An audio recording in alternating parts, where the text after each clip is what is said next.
चोर चोरी करने आया था, लेकिन औरत को चारपाई पे सोता देख उस चोर की नीयत बदल गई। दोस्तों, यह घर एक 35 साल की नौजवान विधवा का था, जहां पे चोर चोरी करने आया था, लेकिन जब वो घर में घुसता है तो इधर उधर देखता है, उसे कोई नहीं दिखता, और वो जो काम करने आया था वो भी भूल जाता है, और उस विधवा महिला के साथ अश्लील सपने देखने लगता है।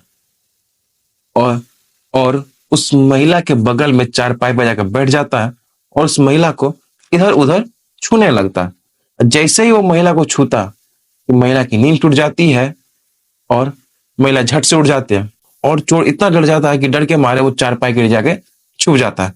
अब महिला समझ चुकी थी कि घर में कोई तो है, तो महिला उठती है, किचन में जाके गिलास पानी पीती है और फिर उसी चारपाई पे जाके सो जाती है। और बात यहीं पर खत्म नहीं होती है दोस्तों, कहानी बड़ी इंटरेस्टिंग है, आप लोग लास्ट तक बने रहे। दरअसल ये कहानी उत्तराखंड के एक छोटे से गांव की है, जहां एक रात मुकेश नाम का लड़का चोरी करने के लिए घर में घुसता है। वहां से चोरी करके वो जा ही रहा होता है, तो उस वक्त रात के 2 बजे थे। तो मुकेश सोचता है कि अभी तो 2 ही बजे हैं, क्यों ना एक घर में और चोरी कर लिया जाए।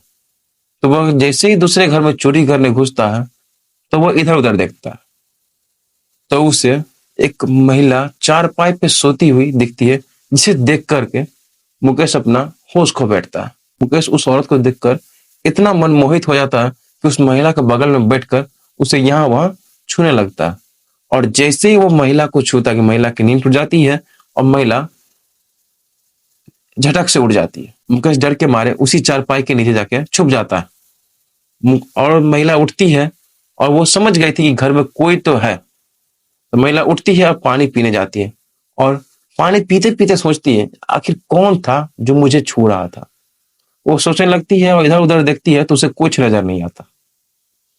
तो उस घटना को एक बुरा सपना समझकर फिर से उसी चारपाई पे जाके सो जाती है। ये सब करने में उस महिला को आधा घंटा लगे। अब मुकेश भी उसी चारपाई के नीचे जो छुपा था, उसे भी नींद आ गई और वो भी उसी चारपाई के नीचे सो गया।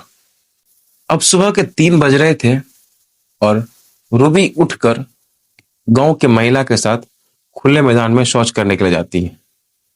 तो वहां पे महिला उसे बताती है कि तुम्हें पता है, हमारे गांव में रात में चोरी हुआ।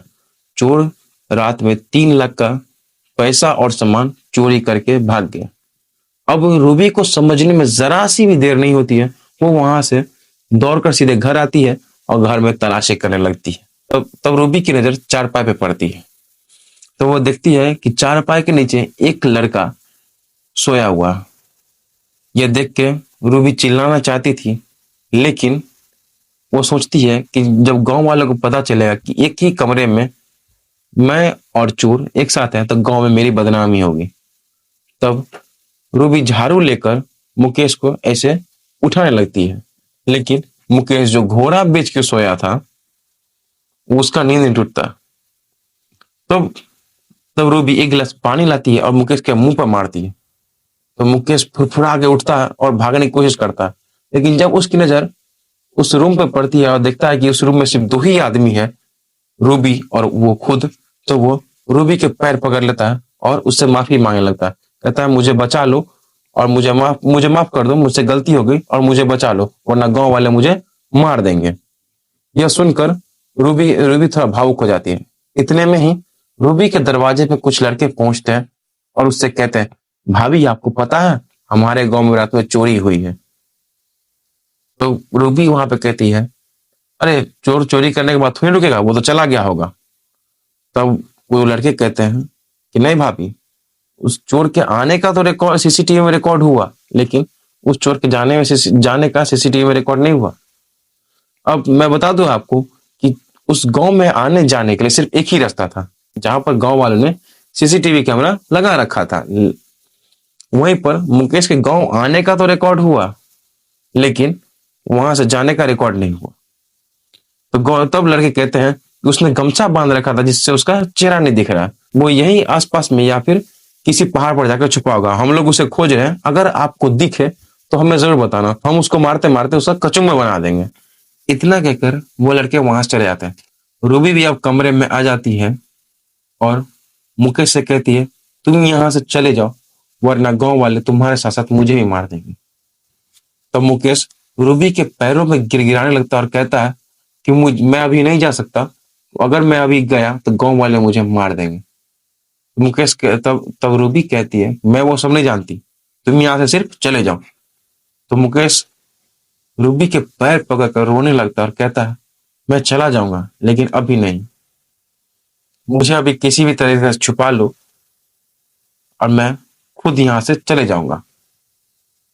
तो रूबी को भी मुकेश पे दया आ जाता है और उसे वो तो तब वो मुकेश से कहती है कि मैं तुम्हें कहाँ छुपाऊं, मेरे पास तो सिर्फ 2 ही कमरा है। तब तब मुकेश कहता है, वो मुझे किसी तरीके से बस तुम छुपा लो। तो रूबी उसको एक कमरे में बंद करके ताला मार देती है और खाना बनाती है और फिर नहाने चले जाती है। तब वो सोचती है कि अगर मुकेश ने तो रात से कुछ खाया नहीं, बेचारा चारपाई के नीचे सोया था। तो सोचती क्यों ना उसे भी कुछ खिला दिया जाए।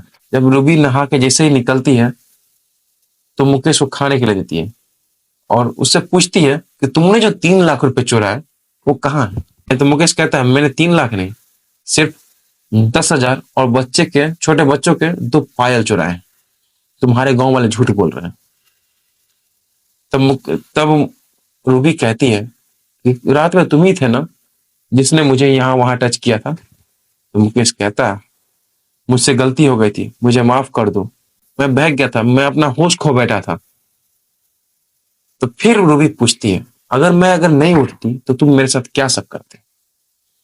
तो मुकेश कहता है, मेरी मत मारी गई थी, मैं पागल हो गया था, तुमने मेरी जान बचाई है, मुझे माफ कर दो, आगे से ये गलती दोबारा नहीं होगी। फिर दोनों खूब सारी बातें करते हैं और फिर खाना खाते हैं। अब रात के 1 बज गए थे। अब रूबी मुकेश से कहती है कि तुम यहाँ से चले जाओ, अब सही टाइम है। तो मुकेश भी वहां से चले जाता है। अब इस घटना को 6 महीने हो गए थे और इन 6 महीनों में रूबी सिर्फ मुकेश के बारे में ही सोचती रही। एक दिन बाजार में रूबी को मुकेश दिख जाता है। तो रूबी खुद को नहीं रोक पाती है और वो जाकर सीधे मुकेश से बात करने लगती है। तब रूबी मुकेश से पूछती है, मुकेश तुम तो मुझे इस 6 महीनों में मिलने के लिए एक भी दिन नहीं आए। तो मुकेश कहता है, मैं कमाने के लिए देहरादून चला गया था और कल ही लौटा हूं।